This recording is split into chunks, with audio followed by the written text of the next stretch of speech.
Magandang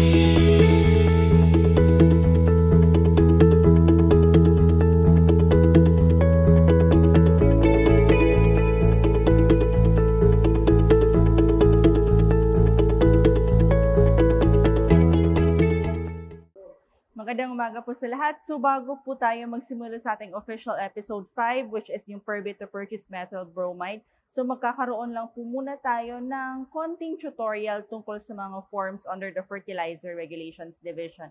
So sana po makatulong po ito para po alam po natin kung ano yung gagawin, ano yung isusulat sa mga forms na nire-require ng FRD. So ngayong umaga, makakasama ko po ulit yung Senior Agriculturist ng Fertilizer Regulations Division, Sir Marlo. Good morning po, Sir Marlo. Good morning, ma'am. Thank you for this opportunity. Good morning po sa lahat from Luzon, Visayas to Mindanao.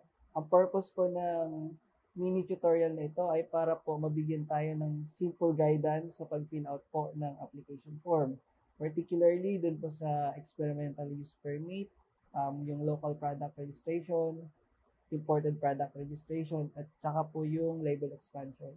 So, minarapat po namin na magsagawa nito para po kahit papano, pwede ninyo pong balikan sa YouTube yung mini tutorial na ito. Maraming salamat po. Mag-start po ulit tayo sa website. Kailangan lang po i-type ninyo sa URL o dito po sa pinakataas, fpa.da.gov.ph. So, pag in-enter po natin yan, lalabas po yung website ng FTA. So, meron po kayong makikitang notice minsan. Ngayon, kailangan po natin pumunta sa About Us para po makita natin doon yung mga ibang information. For example, dito po sa manual, Blue Book. So, pwede po natin i-download yan.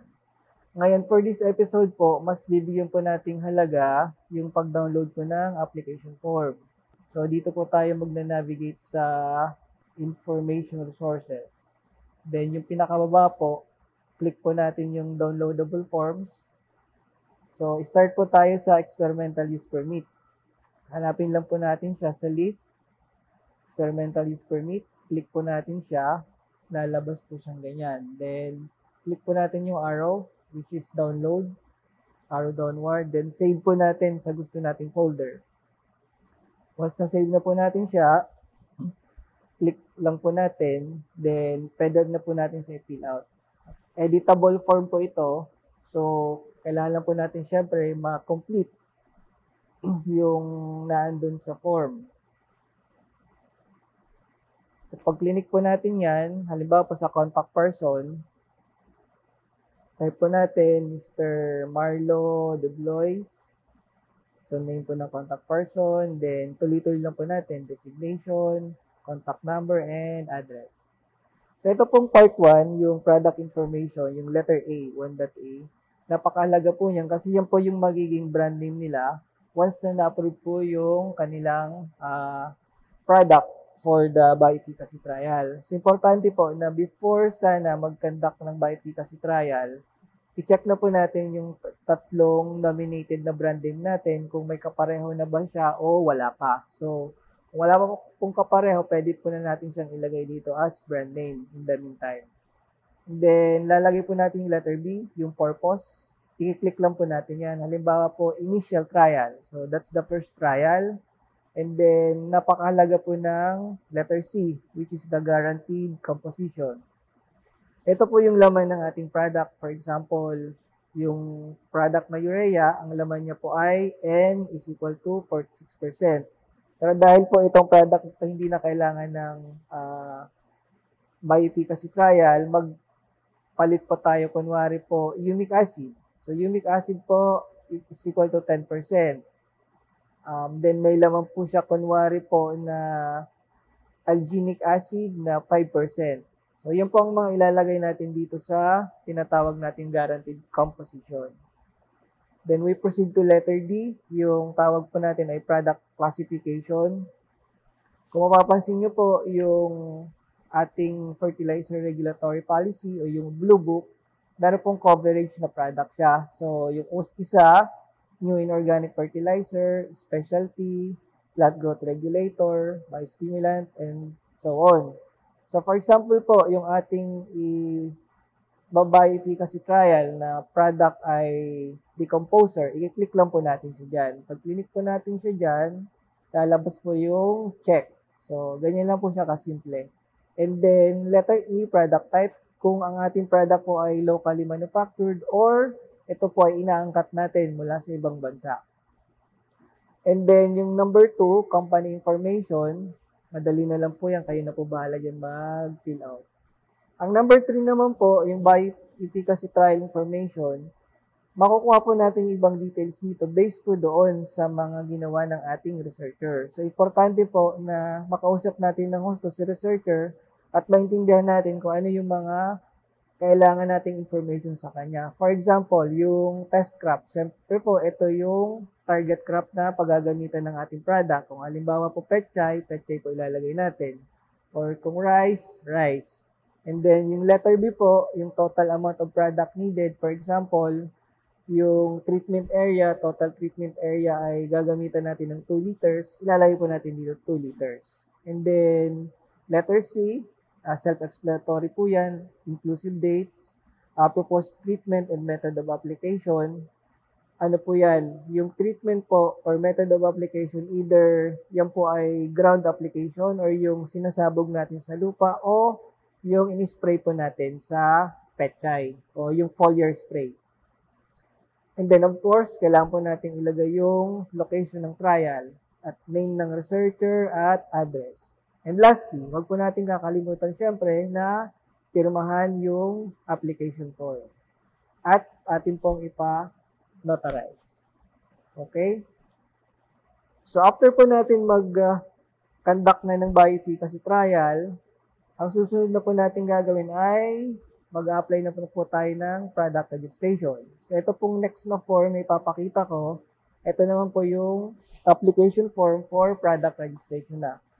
Halimbawa po, kung ang ating product ay locally produced or locally manufactured, kagaya po nung yung isang form, kailangan po ng mga information na contact person, designation, etc.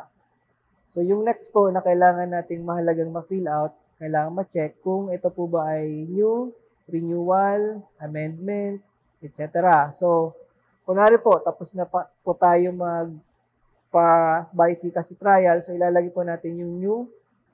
Tapos, blank lang po yung CPR number kasi wala pa pong CPR number yan. Wala pa expiry. So, dito po sa FTA manufacturer and or distributor license number, blank lang din po siya if kasabay niya pong i-apply pa itong product registration. Pero kung pwede na pong i-fill out to, lagyan na po natin ng mga karampatang information. Yung next line po ay past test result or evaluation summary number. Ito po yung binibigay ni Ma'am Shirley na evaluation report doon po sa pinakandak nilang confirmatory test. So, ilalagay po natin yung information dito plus yung date po ng test result. Lahat po yun ng information na yan, makikita po natin siya sa test results evaluation summary na binibigay nga po ni Ma'am Shirley. So, proceed na po tayo sa ibang information. Like, for example, number 1, product information. So, kagaya po ng nabanggit ko doon sa EUP, pag nakapili po tayo na approved na brand name na walang kapangalan, so, pwede na, yun na po ang ating i-apply na brand name. Isulat po natin siya dito or ita-type. Halimbawa po, clean foliar fertilizer. Ita-type lang po natin siya. Clean foliar fertilizer. And then, sa letter B, kung product category, i-click lang po natin yung arrow facing downward kasi nandiyan po yung mga pagpipilian. Pag-click po natin yung inorganic foliar fertilizer, yan. So, yan po yung category na tinatawag natin. Then, kung mapapansin nyo po yung letter C, may halimbawa kung anong ilalagay dyan. Halimbawa, nitrogen, 14%, o yung phosphorus, 14%, o kung may humic acid po yan, o kaya alginic acid, ilalagay po lang natin yung tinatawag natin concentration. Okay, so pag tapos na po tayo sa letter C, guaranteed composition, kailangan po natin ilagay yung size or yung type of packaging Kapag po mga solid, kadalasan, either 1 kilogram po yan na nakabox o kaya 50 kilogram na nakasako. Pagka naman po yung liquid, kadalasan po niyan, 1 liter at meron pang iba, 20 liter na pack size. So, next po, napakasimple lang ulit, company information. So, fill out lang po natin to. And then, pagtapos na po natin ma-fill out ang number 2, proceed po tayo sa number 3, which is yung list of raw materials. So, ito po yung bagong revision ni FEA na kailangan po nating i-fill out. List of raw materials ang nakalagay po dito sa column 1, chemical name or the microbial species ng laman ng product. So, halimbawa po, papakita po ako ng table, yung table 3.1. Ito po yung makikita natin sa ating, makita nyo rin po ito sa blue book. So, ang minimum po doon sa ipi-fill out na raw materials, hindi po yung particular na elemento or yung particular element, for example, magnesium or nitrogen lang. So, ang minimum po natin dito, ano po yung ginamit na pangalan ng chemical or ng compound. Halimbawa po, gumamit ba tayo ng agriculture line or gumamit ba tayo ng ammonium sulfate or gumamit ba tayo ng magnesium sulfate. So, kung babalikan po natin yung application form, yan po ang ilalagay natin dito. Halimbawa po, kung nakita nyo kanina sa table, agricultural line, type po natin siya dyan.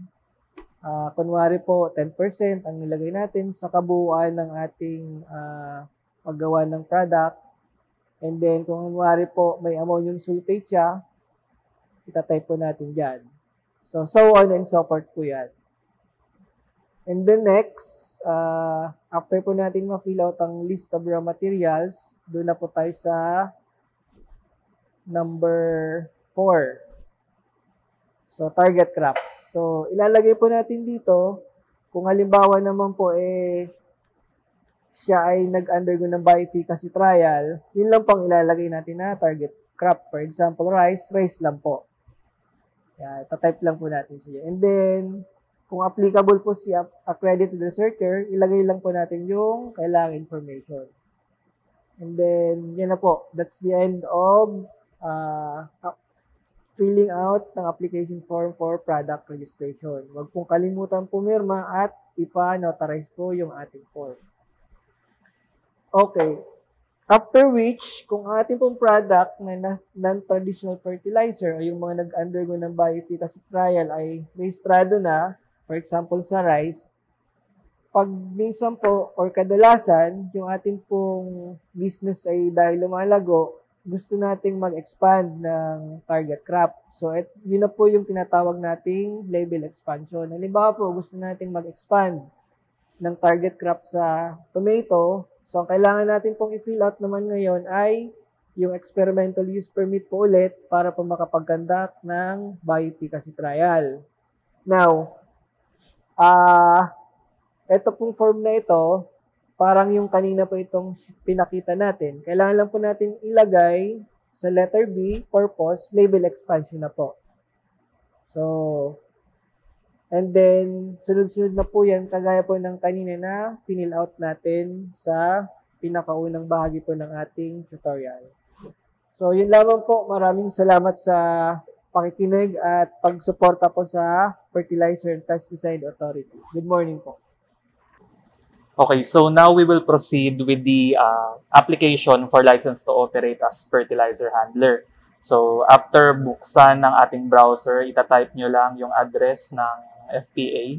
So it's fpa.da.gov.ph. Pag binuksan nyo yan, merong pop-up messages, close nyo na lang po. Then under information resources, punta sa downloadable forms. Ang required na application forms for license to operate is yung FPA-FRD F03, F04 naman kung sila ay mag-engage sa repacking, F05 for the warehouse registration, F07 for dealership, and F08 para sa mango flower contractor. Let us first begin with the license to operate as fertilizer handler. So, ang gagawin dito is you will click the link and download the form. After downloading, bubuksan natin yung file. Ang prefer namin is Adobe Reader sana, but any viewer will do. So, pag binuksan yung application form, you will see na 2 pages to. Then, yung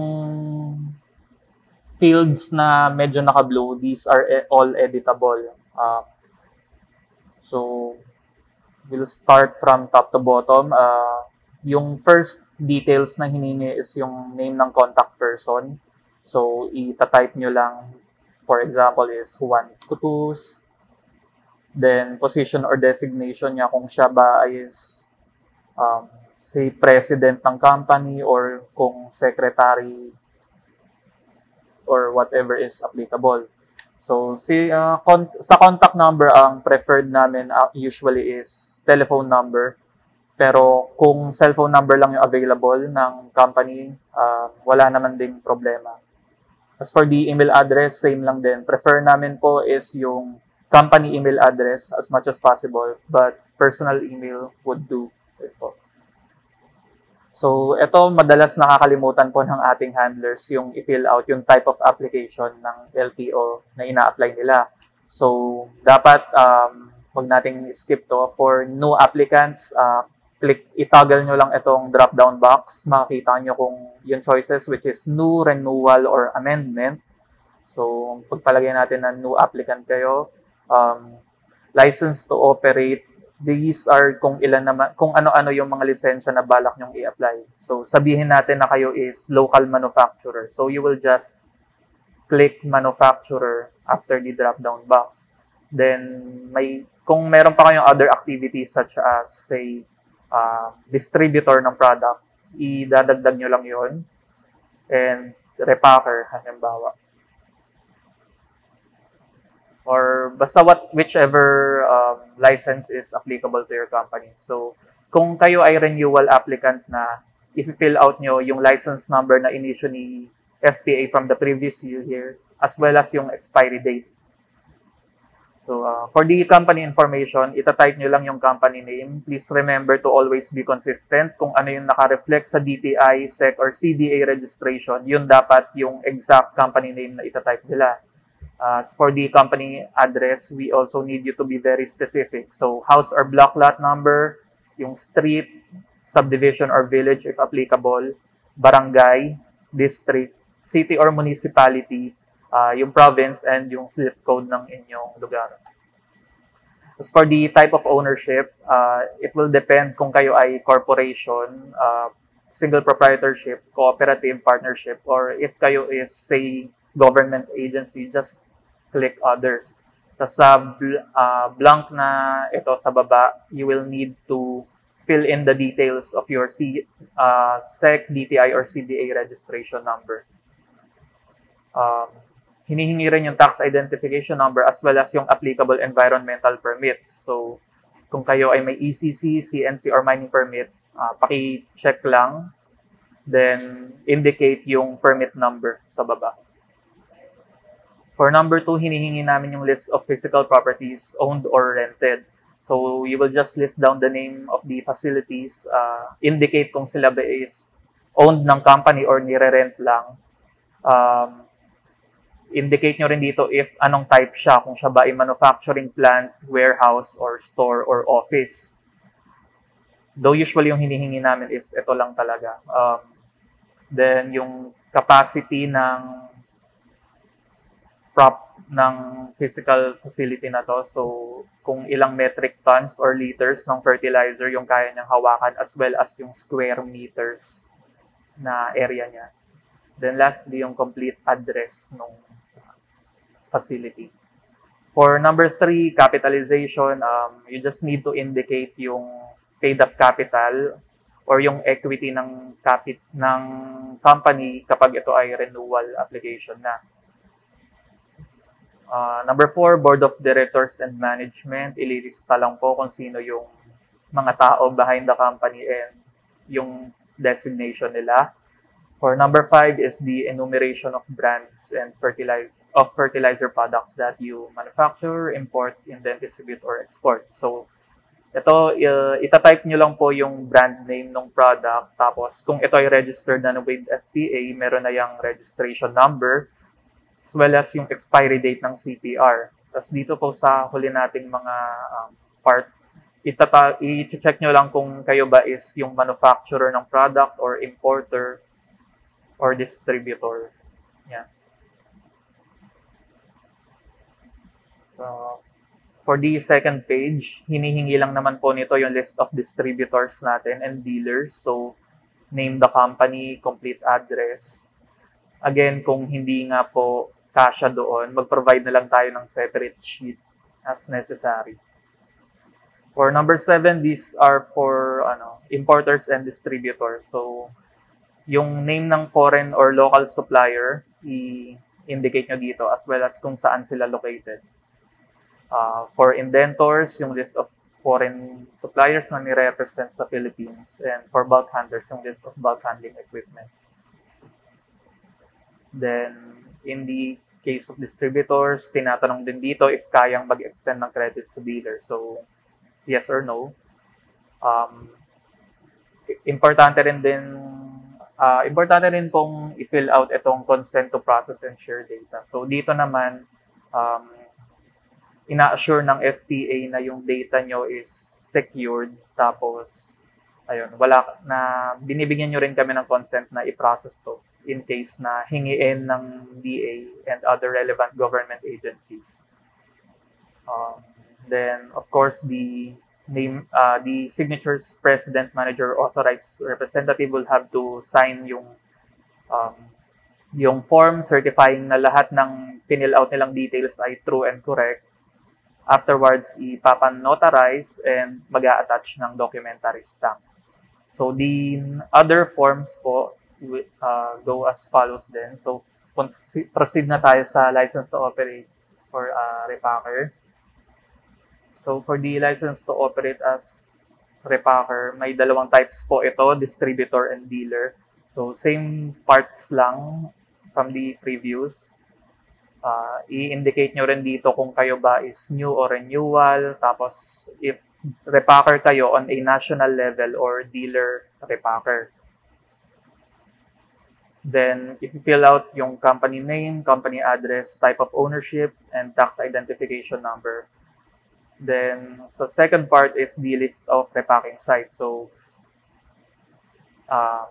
indicate natin yung name ng repacking site, yung address niya, if owned or rented, kung sino yung owner. So, if it is rented, of course, yung name ng original entity, as well as yung list of repacking equipment na located within that site. So, indicate nyo po yung type ng machinery. Kung ito ba ay weighing scale, sealer, etc. Yung brand name for each, and then yung model nila. Tapos yung quantity, kung ilan sila within the site. So, if you have, say, 3 repacking sites, kailangan ma-reflect lahat yun sa application form kasi 3 licenses yung equivalent nun. Then, for part 3, hinihingi namin yung list ng products na i-repack. So, ilalagay yung registration number, brand name, expiry date ng CPR, as well as yung repacking sizes. So, kung ito is, say, 1 kilogram, 5 kilogram, 10 kilogram, indicate natin dito lahat separated with a comma.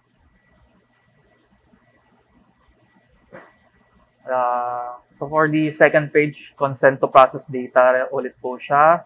Yung certification na lahat ng data is true and correct, and yung requirement po na man-notarize yung form at mag-attach ng documentary stamp. For the warehouse registration, the first part would require the same details. Para naman sa type of application, i-indicate nyo dito kung yung warehouse is fertilizer only or both fertilizer and pesticide. Kasi po, marami ding di nakakaalam na when you apply separately for the fertilizer warehouse, that's 1,200 pesos. Then yung separate na pesticide warehouse is 2,000 pesos. So, kung within the same site naman sila, you can apply it as both a fertilizer and pesticide warehouse, tas 2,400 na lang po yung babayaran nila. So again, company information. So name ng company din yung main office address. Tapos sa number 2, i-indicate yung name ng warehouses kung marami man, yung complete address niya, if it is owned or rented, yung name ng owner, and yung storage capacity. Ang tinatanggap namin, nakalagay na po dito sa baba, storage capacity is in metric tons or liters. Whereas yung total floor area, ang hinihingi na value is in square meters na po. Then, same as the other forms, consent to process data, certification na true and correct, and yung notarization sa pinakababa.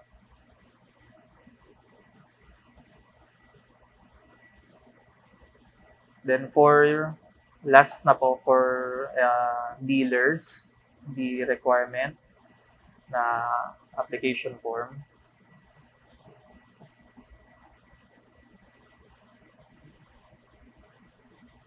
So if you are a dealer, you will need to fill out this form. Hinihingi po dito sa procedure types number 1 is yung company name na reflected nga sa SEC, DTI, or CDA. Tapos yung main office address. Please fill out po kung say kayo is certain branch in the Philippines. Fill out nyo pa rin po yung main office address kung it's within Manila. Kasi for our reference din po ito. Then, ayun. So, branch name, usually nilalagay dito kung kayo ay within a mall, say, SM North or something. Pinapalagay namin is SM North branch. Tapos yung mismong branch address kung saan kayo located within that mall. Then, hinihingi rin yung telephone number and email address na specific sa inyong branch. So, hindi ito main office telephone number and main office address. Type of ownership, tax identification number, and yung name of owner.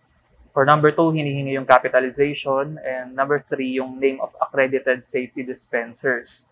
So, tandaan po natin na requirement for dealers ang accredited safety dispenser training. So, kung yung personnel natin na nakapag-train previously ay lumipat ng office at wala ng ASD personnel, then you will need to send a different representative to attend yung training po natin. So, yun. So, for number 3, fill out nyo lang yung name, date of training, place of training, ASD ID number, and expiry date nun. So, number 4, list down lang po yung registered fertilizer products na binibenta ng branch. So, hingin yung brand name, registration number, name ng supplier, as well as yung address ng inyong supplier. Then, for number 5, list of physical facilities owned/rented. For number 6, tinatanong lang dito if kaya bang mag-extend ng credit to farmers. So, toggle yes or no, whichever is applicable. And for the last part, yung signature natin sa consent to process data and yung certification na lahat ng information na pre-provide ay true and correct. Then do not forget to have the form notarized and attach a documentary stamp. Bakit mahalagang malaman ang tamang paggamit ng pestisidyo? Ang paggamit ng pestisidyo ay may mahalagang bahaging ginagampanan sa pagtaas ng produksyon ng agrikultura. Gayunpaman, kung hindi wasto ang paggamit, ang mga pestisidyo ay maaaring humantong sa paglaganap ng mga peste, pagkalason ng tao at hayop, kontaminasyon sa lupa, tubig at hangin na naglalagay sa panganib sa kapaligiran at kalusugan ng tao. Sa pamamagitan ng gabay na ito, mabibigyang kaalaman ang mga manggagawa sa sektor ng agrikultura, partikular na ang mga magsasaka tungkol sa mga tuntuning pangkalusugan upang maiwasan ang anumang aksidente. Pagbili ng pestisidyo. Bilhin ng pestisidyo na angkop at ipinapayo lamang na gamitin. Huwag bumili ng may sira o depektibong sisidlan o lalagyan. Kung ibabiyahe ang pestisidyo, ilayo ito sa pagkain at mga pasahero. Tamang paggamit ng pestisidyo. Huwag gumamit ng pestisidyo nang walang sapat na kaalaman. Mahalagang basahin ang etiketa, tignan ang tagubilin at ang mga ipinapayong paraan bago gamitin. Obserbahan ang lagay ng panahon, partikular ang direksyon ng hangin. Ugaliing magbomba ng hindi pa salungat sa hangin. Hindi nire-rekomenda na gumamit o magbomba ng pestisidyo ang mga bata. Isarado ang bahay kung may nagbobomba malapit dito. Laging hugasang mabuti ang kamay at parte ng katawan na maaaring nabahira ng pestisidyo pagkatapos gumamit o magbomba. Ihiwalay ng labahan ang mga kasuotang ginagamit sa pagtatrabaho sa bukid, lalo na ang ginagamit kapag nagbobomba ng pestisidyo. Banlian kung maaari bago tuluyang labhan. Kasuotang pamprotekta sa katawan. Gumamit ng kasuotan bilang pananggalang sa katawan katulad ng mahabang manggas, pantalon, bota, guwantes, maskara, sombrero, respirator, at iba pang pamprotektang kasuotan. Pagsukat at paghalo ng pestisidyo. Gumamit ng angkop na kagamitang panukat at panghalo. Sukatin ang pestisidyo at ibuhos agad sa tangke na may bahagyang tubig. Tandaan, laging sundin ang tamang timpla ayon sa etiketa o label. Isaradong mabuti ang mga pakete at takip ng bote ng pestisidyo pagkatapos gamitin. Ang pulbos ay dapat ihalo muna sa kaunting tubig bago tuluyang ilagay sa tangke na pambomba. Lagyan ng tubig ang tangke ayon lamang sa dami at haluing mabuti. Hugasan ang lahat ng kagamitan pagkatapos gamitin sa lugar na malayo sa tirahan, balon, daanan ng tubig at pananim. Ang mga kagamitang ginamit para sa pestisidyo ay hindi na dapat gamitin pa sa ibang bagay. Huwag hipan ang baradong tubo. Gumamit ng tamang pansundot sa bara ng nozzle. Pangunang lunas. Huwag bigyan ng anumang inuming may alkohol o gatas ang pasyenteng inaakalang nalason. Ang maling paggamot ay maaaring magpalubha pa sa kalagayan ng pasyente. Kapag nasabuyan, agad ilayo ang pasyente sa lugar na pinaggagawaan. Hugasan ng malinis na tubig ang mata na nasabuyan ng pestisidyo sa loob ng 10 minuto. Alisin ang natapunang damit at hugasan kaagad ang balat. Tumawag ka agad at ipakita sa manggagamot ang etiketa ng nakapinsala o nakalasong pestisidyo. Pagtatapon ng basyong lalagyan. Butasan o basagin ang mga basyo at ibaon sa lupa. Huwag sunugin ang mga basyong lalagyan sapagkat ang usok nito ay makakasama sa katawan kapag ito ay nalalanghap. Sa pagbabaon ng mga lalagyan o basyo, kailangan ang lalim ng hukay o pit ay 1 metro kwadrado. Lagyan ng ilalim ng 2 hanggang 3 sentimetrong apog o lime at 5 hanggang 10 sentimetrong kusot o sawdust. Ito ay magsisilbing palagiang tapunan ng basyo ng pestisidyo. Ang hukay ay dapat malayo sa daluyan o kuhanan ng tubig. Paano malalaman na kalidad o hindi peke ang mabibiling pestisidyo? Upang matiyak na epektibo at hindi peke ang mabibiling pestisidyo, ang mga mamimili ay dapat siguraduhing rehistrado ang produkto ng Fertilizer and Pesticide Authority o FPA at bumili lamang mula sa mga dealers at distributors na lisensyado rin ng FPA. Sa pagsusuri ng mabibiling produkto, dapat ay isaalang-alang ang mga sumusunod. Una, suriin ang basyo ng pestisidyo kung may nakalagay na FPA registration number at i-verify ito sa FPA website gamit ang link na inyong nakikita. Pangalawa, tignan kung nakalagay ang mga sumusunod na impormasyon sa basyo: trade name, precautions, warning o babala, symptoms, first aid, hazard symbol, directions for use, frequency and method of application, compatibility, at name of manufacturer.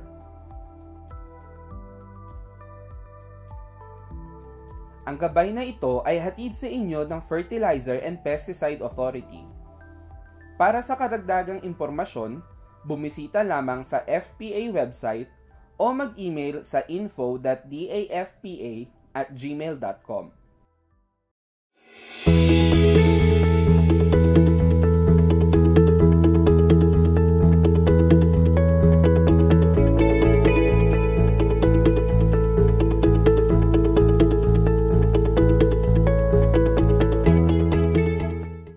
Magandang umaga po sa lahat. I am Camille, an Information Officer of the Fertilizer and Pesticide Authority. And maraming salamat po sa pagsama sa amin for our 5th episode.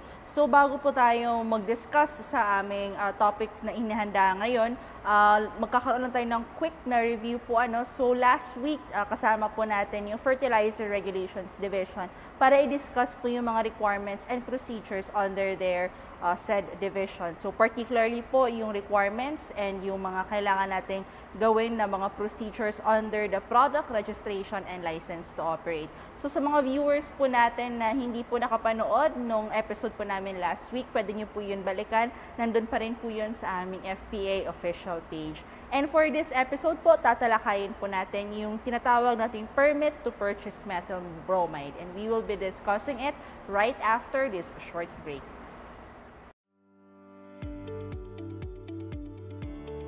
Paano makakasigurado na kalidad ang mabibiling abono? Ang publiko ay dapat bumili lamang ng fertilizer na rehistrado ng Fertilizer and Pesticide Authority o FPA mula sa mga FPA licensed dealers at distributors. Upang matiyak na hindi peke ang mabibiling abono, dapat sundin ang mga sumusunod. Una, suriing mabuti ang sako ng abono kung may nakalagay na FPA registration number at tignan sa FPA website ang nakasulat na registration number. Ang pagkakasunod ng registration number ay ang sumusunod. Una, ay ang registration number code at sinusundan ito ng product category number, origin o pinanggalingan ng produkto kung ito ba ay local or international. Letra ng uri ng registration kung ito ba ay full or provisional. At ang panghuling 4 na numero ay ang bilang ng produktong nakarehistro sa kaparehong produkto. Pangalawa, suriin kung ang sako ay may nakalagay ng mga sumusunod na impormasyon. Directions for use, storage and disposal, warning and precautions, guarantee analysis, product description, manufacturer at manufacturing date. Ang gabay na ito ay hatid sa inyo ng Fertilizer and Pesticide Authority. Para sa karagdagang impormasyon, bumisita lamang sa FPA website fpa.da.gov.ph o mag-email sa info.dafpa@gmail.com. And we are back, and as promised po, kasama ko po ngayon yung isa sa mga chemist ng Fertilizer and Pesticide Authority to discuss thoroughly yung tinatawag nating Permit to Purchase Methyl Bromide. And ito po, kasama ko po ngayon si Miss Erica. Magandang umaga po, Miss Erica. Good morning po, Ma'am Camille, and good morning po sa mga viewers natin ngayon sa ating Facebook Live. So ayun, Miss Erica, bago tayo mag-discuss tungkol sa Permit to Purchase Methyl Bromide, siguro for starters lamang, meron kasi sa website po natin, ma'am, yung listahan ng tinatawag nating banned pesticides and restricted pesticides. So for the information po ng mga viewers po natin, ma'am, ano po ba yung ibig sabihin nito? Nakasaad po sa ating pesticide regulatory policies and implementing guidelines na maaari din po natin siyang makita sa ating FPA website na kapag sinabi nating banned pesticides, ito yung mga pesticide na hindi na pwedeng i-import or hindi na pwedeng gamitin sa Pilipinas. Samantalang kapag sinabi po nating restricted pesticide, ito yung mga pesticide na hindi na maaaring ibenta, gamitin or i-distribute sa particular na pananim o lugar dito sa Pilipinas at maaari lang pong gamitin ito ng mga certified pesticide applicators. So, ayan po. So, clear naman po sa mga viewers po natin yung pinagkaiba po ng dalawa nito, no? So, from the word itself na ban pesticide, ibig sabihin po na hindi po talaga natin siya pwedeng gamitin. Hindi po siya dapat nakikita dito sa Pilipinas. And yung restricted pesticide naman is yung pwede lang gumamit nito ay yung mga tinatawag natin mga certified pesticide applicator or CPA. So, ma'am, yung methyl bromide ay part po siya ng tinatawag natin restricted pesticide. So, ano po ba yung methyl bromide ba? Ang methyl bromide, brief description lang po, ang methyl bromide ay odorless and colorless gas yan at room temperature. Rineregard din siya as toxic substance, kaya ang mga nasa market po na methyl bromide, nilalagyan siya ng warning agent gaya ng chloropicrin para mas mabilis natin ma-detect if ever may leakages ng methyl bromide. And si methyl bromide, importante yan kasi it has been extensively used as a fumigant to control certain pests or pathogens. Then, ginagamit usually si methyl bromide sa phytosanitary treatments, lalo na sa international trade. So, bali ang ginagawa po dito sa phytosanitary treatments, ito yung tinatawag po nating quarantine and pre-shipment application na parang ang ginagawa po dito is if-fumigate po ang certain product, agricultural product such as wood packaging materials, crates ng methyl bromide before po natin siya i-export or upon arrival po ng importing country. So, kailangan po talaga or importante talaga ang methyl bromide sa international trade. However, yun nga po, nasabi ko po kanina na si methyl bromide ay toxic substance. At the same time, ang methyl bromide po ay nire-regard na natin siya as ozone depleting substance. In fact, nakalagay po siya ngayon sa list ng Montreal Protocol for the ozone depleting substances. That is why si FPA po, nire-regulate niya ang methyl bromide. Ms. Erica, na-mention niyo yung tinatawag nating Montreal Protocol. So, siguro for the information lang po sa mga viewers po natin, ano po bang ibig sabihin nitong Montreal Protocol na? Ang Montreal Protocol kasi, ito ay isang international treaty, no, na nagko-control sa mga substance na nakakasira sa ozone layer. And year 1988, naging signatory si Philippines ng Montreal Protocol, and year 1992, yun na nga, si methyl bromide, napasama na siya sa list ng mga ozone depleting substances. So, ayun, at least ngayon may background na tayo, ma'am, no, sa tinatawag nating Montreal Protocol. So, ibig sabihin pala, ma'am, hindi lang pala yung Pilipinas yung nagbabawa or nire-restrict yung paggamit ng methyl bromide. In fact, yung iba ding mga countries na pumirma sa treaty na yun, ini-implement din nila ito. So, clear po yan sa mga viewers po natin. So, ayun, ma'am, alam na natin kung ano ibig sabihin ng banned and restricted pesticide. Meron na tayong background sa methyl bromide. So, meron ba tayo dito, ma'am, regulations sa paggamit nito? Yes, Ma'am Camille, meron po tayong regulation sa Fertilizer and Pesticide Authority. Ang guideline natin for the methyl bromide transaction, ito po yung Memorandum Circular Number 3, Series of 2017, na pwede rin po natin siyang makita or ma-check sa ating FTA website. No? So basically, yung pinaka-guideline lang po ni methyl bromide ay you need to secure a permit before ka po makabili ng methyl bromide.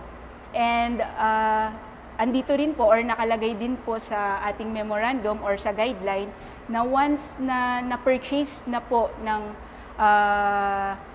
buyer or ng fumigator and user ng yung methyl bromide, responsibilidad na po niya yon na mag-secure ng storage area and responsibility niya din po yun na if ever may leakages, kailangan po niya natin i-report kay FTA para matulungan din po natin siya if ever may leakages na nangyayari. So, sa memorandum din po, nandito din yung parang pinaka-scope ng paggamit ng methyl bromide. Nabanggit ko nga po kanina na yung scope lang ng methyl bromide is for agricultural products lang. For example, yun nga, wood packaging materials, crates. So, dun lang po yung scope ng paggamit ng methyl bromide. Andito rin po sa guidelines natin, of course, yung mga requirements, no, sa pagkuha ng methyl bromide. Ayun po. So, ayun, so sa mga viewers po natin, tandaan po natin if in case na gusto niyo pong malaman yung regulation kung ano ba yung basihan ni FPA tungkol dito. So, yun po yung MC nga na sinabi ni Miss Erica na pwede niyo din pong makita yun sa website po namin.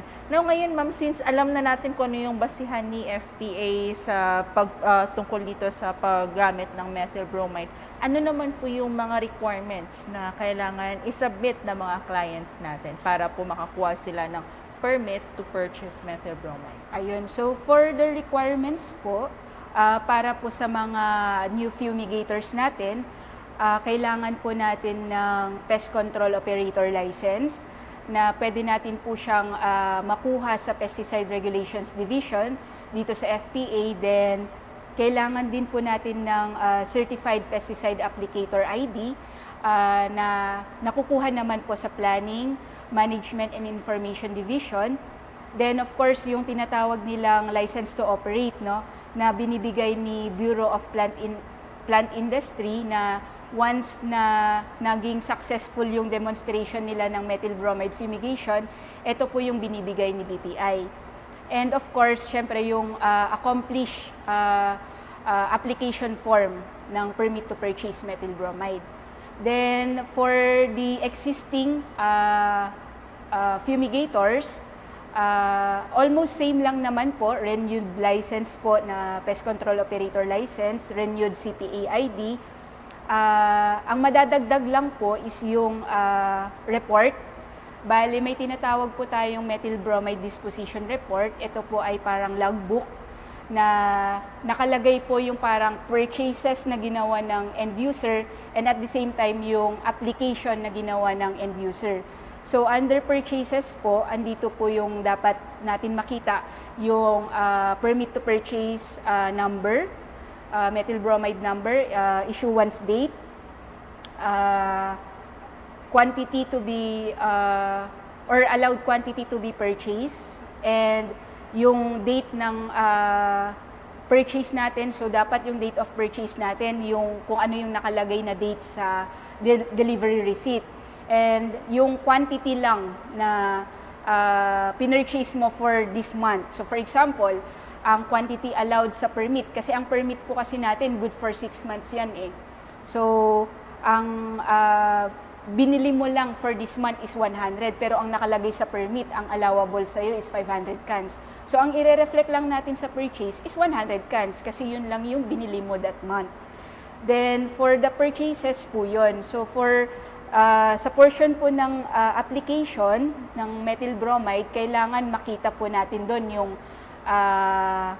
name ng customer, date ng fumigation, yung mga products na fumigate po natin, yung quantity or kung ilan po yung number of cans na ginamit, then yung volume ng products na finumigatan, then kung saang station or place ng fumigation, then of course yung full name and signature ni BPI inspector, kasi po every fumigation yan, meron dapat pong sumasama sa kanilang BPI inspector. So, upon or pagkatapos po ng fumigation, kailangan po ipapapirma yung logbook sa mga BPI inspectors. And since, yun nga, kasama nila yung BPI inspector, si Bureau of Plant Industry, i-issue po siya ng Certificate of Usage ng methyl bromide. So, parang for this month, ang total number of cans na ginamit ng fumigator na to is ganitong amount. So, yun po yung parang nagiging basehan natin since sila yung parang nandun sa field that time na parang ito lang yung number of cans for this month. Ayun. So, yun po yung kailangan natin makita. So, yung methyl bromide disposition report, di ba may signature po si DTI, kailangan din po nating ipa-validate yon sa FPE representative natin. If okay na po, then another requirement po is yung application form for permit to purchase. So far, yun naman po yung mga requirements po natin sa purchase ng methyl bromide. So, ngayon po, meron na po tayong online application din through email aside sa walk-in. So pag ano naman po ma'am, pag online application naman po, may difference po ba yung process or halos magkaparehas lang po? Halos magkaparehas lang po. Ngayon po kasi, upon dun sa mga feedback ng mga fumigators, mas less hassle talaga sa kanila yung email. Kasi hindi na nila kailangan pumunta dito sa FPA para mag-submit ng requirements kasi pwede na nilang, lalo na yung mga malalayo, pwede na lang nilang i-email yung mga requirements nila, then ino-notify na lang natin sila kung okay na yung permit nila for pick-up. So if ever po ma'am na, for example ako gusto kong mag-submit ng mga requirements ko through email, saan ko po ba ito pwedeng i-email ma'am? Ayun. So, sa pag-email po ng requirements, pwede nyo po siyang i-email sa amin sa fpacentral77.ppmb@gmail.com. So, ayan, sa mga viewers po natin, so if gusto nyo po na mag-submit ng application po ninyo through email, so email nyo na lang po yung fpacentral77.ppmb@gmail.com. Huwag po natin kalimutan yung .ppmb. It stands for Permit to Purchase Methyl Bromide kasi may iba po na naliligaw po sa FPA Central 77 na account. So, wag po nating kakalimutan yung PPMB. Ngayon po, ma'am, marami kasi nako-confused din. Actually, hindi lang naman dito sa ano po ninyo, but sa other na mga forms na nire-require ni FPA. Baka po may guide tayo kung paano natin sasagutan yung forms po. Bali, dun sa application form, kung makikita nyo po, meron po doon mga name, address ng company, pest control operator, ang tawag po namin doon. Then, meron kasi doon sa application form, actually dito sila madalas nalilito doon sa explanation box. Sa explanation box kasi, ginagamit yan, for example, in case kailangan nila ng mas mataas na number ng request nila na number of cans. So, for example, ang pagbabasehan kasi natin, yung recent 6 months nila. So, mas maganda din or nire-require din natin yung mga fumigators na, for example, mag-a-apply ka ngayong December, ang kailangan mong isubmit na report is hanggang November 2022 para ma-check natin kung ilan yung consumption niya for the last 6 months.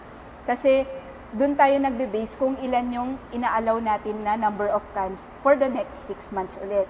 So, in case na mas lumakas or ina-anticipate nila na for the next 6 months is mas tataas yung fumigation nila, yung explanation box, doon lang nila ilalagay yung parang reason kung bakit mas mataas na yung request nila kumpara nung dating application. So, usually, ang nakalagay po sa explanation, ayun, sudden increase in fumigation or ina-anticipate nila na may bago silang project. So, basically, yun po yung parang nagkakalituhan lang talaga dun sa explanation box, ma'am. After po nun, kapag okay naman po or valid naman po yung reason, madalas naman po na-approve yung request nila ng higher amount or higher number of cans.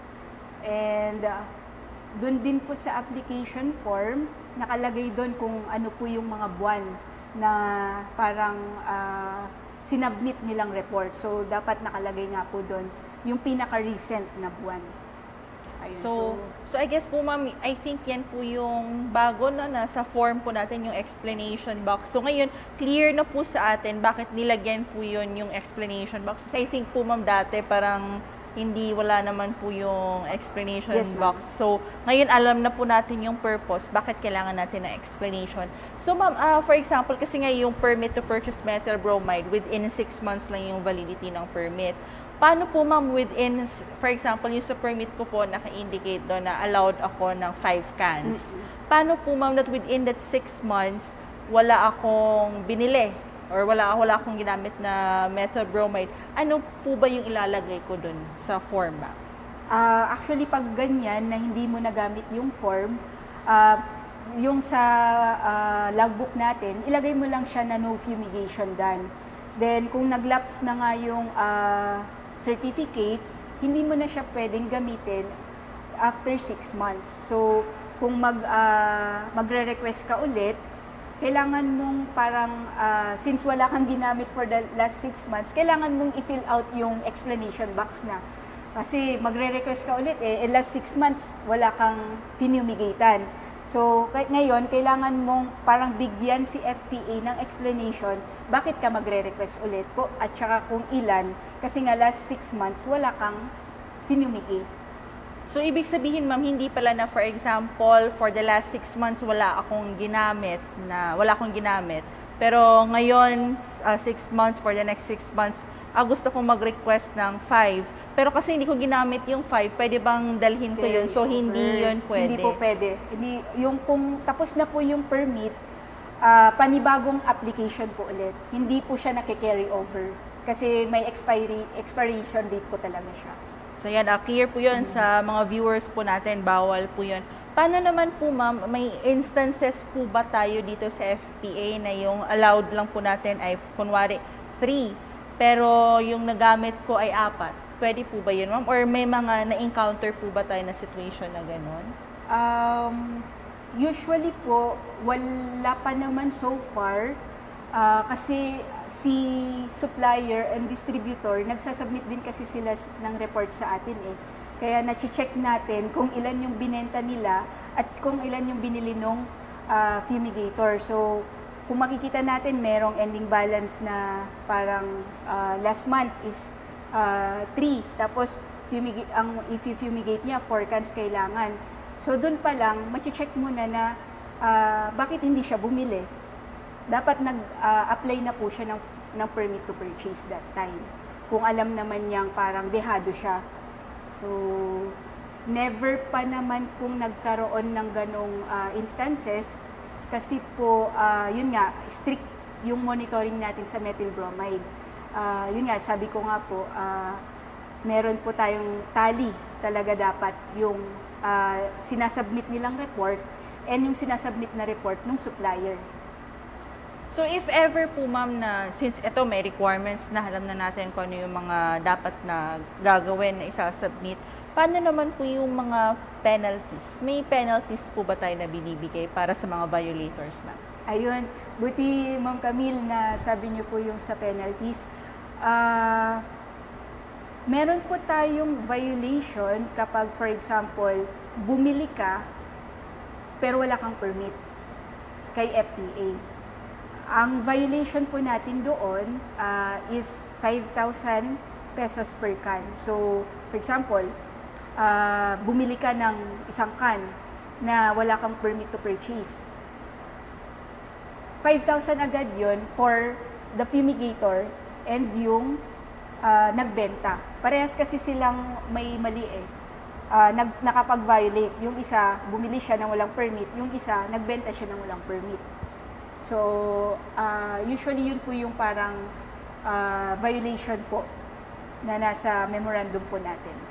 So, ayan. So, yung pinag-uusapan natin dito, ma'am, na penalty per can po, no? So, ibig sabihin, pag dalawa, so 5,000, tapos times 2, 10,000 po yung babayaran, both sa nagbibenta at yung bumili. Yes po, ma'am. So, yun. So, clear po yun sa mga viewers po natin yung penalties. Kaya, as much as possible, we should always follow the procedures or yung mga rules na ini-implement po ng FPA para din po makaiwas tayo. Kasi, 5,000 pesos, mabigat na po yun na penalty na babayaran po ninyo. So, always follow po sa mga regulations. So, ayan po, Miss Erica, may mga dagdag ka pa po bang na gustong i-discuss? Yun ma'am, actually, i-clarify ko lang yung sa carryover yung sa kanina na permit to purchase. Di ba, yung sabi nyo nga po, nag-request siya ng 5 cans pero hindi niya nagamit. Pero within that 6 months, nabili niya. So, pwede mo siyang gamitin ulit for the next 6 months. Ang sinasabi ko lang kanina na hindi siya pwedeng i-carry over kapag yung 5 cans na yon hindi niya binili within that 6 months. So, kung nabili naman niya within that 6 months, yung 5 cans na yon pwede mo siyang gamitin for the next 6 months. As long as nabili mo siya before mag-lapse yung permit. So, yan, clarification po yung tungkol po doon. So, at least ngayon, may idea na tayo kung ano ba yung methyl bromide and bakit kailangan tayong kumuha ng permit to purchase methyl bromide. And it is not only sa Fertilizer and Pesticide Authority kasi it's a collaborative effort also with the BPI, tama po ba ma'am? Bureau of Plant Industry. So, it's a collaboration between these two agencies. And if ever po na may mga questions po kayo or clarifications tungkol po sa topic natin, please do not hesitate to message your queries po dito po sa ating chat box, and then yung mga regulatory officers po natin will try to answer your queries as soon as possible. So, I think clear naman yung discussion ni Ms. Erica tungkol dito. So, ma'am, bago tayo magtapos sa ating episode, may final message ka po ba para sa ating mga viewers? Ayun, so first of all, maraming salamat Ma'am Camille sa pag-organize ng mga ganitong webinars para din po ma-inform yung ating mga viewers sa mga updates kay methyl bromide and yung mga guidelines and regulations ni methyl bromide. Lagi po nating tatandaan na importante ang methyl bromide sa international trade. Same is true din po ang importance ni ozone layer sa atin. So, as much as possible po, kung ilan lang po yung kailangan natin, yun lang po yung i-request nating number of cans ni methyl bromide. So, rest assured naman po na si FPA andito lang po para magbigay po ng assistance sa ating mga viewers sa lahat po ng mga methyl bromide transaction po nila. So, muli po, maraming salamat and magandang umaga po sa ating lahat.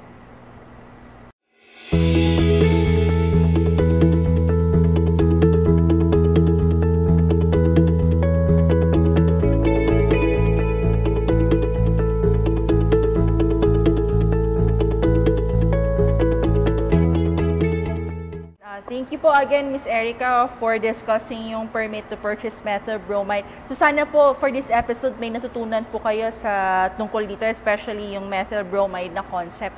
And for our evaluation purposes po, nasa screen po natin ngayon yung QR code, so just scan it. So this would be our way para malaman namin sa information unit kung ano pa po yung kailangan namin i-improve. So, paalala lang po yung mga nakasagot lang po ng evaluation form namin, sila lang po yung makakatanggap ng e-certificates namin. So, if in case po na hindi gumagana yung QR code, pwede nyo po i-click yung evaluation link na nasa ating chat box. And alam ko po na marami na po kasi nagtatanong sa amin kung kailan nila matatanggap yung digital certificates or yung e-certificates. As of now po, pinaprocess pa lang po ni information unit yung certificates. May hinihintay lang po kami na instruction from our top management. So, pag once okay na po yun, ipapadala po namin iyan through email. So, muli po, maraming salamat. And for next week, for our last episode, samahan niyo po kami to discuss naman yung accreditation services. Ano ba yung accreditation?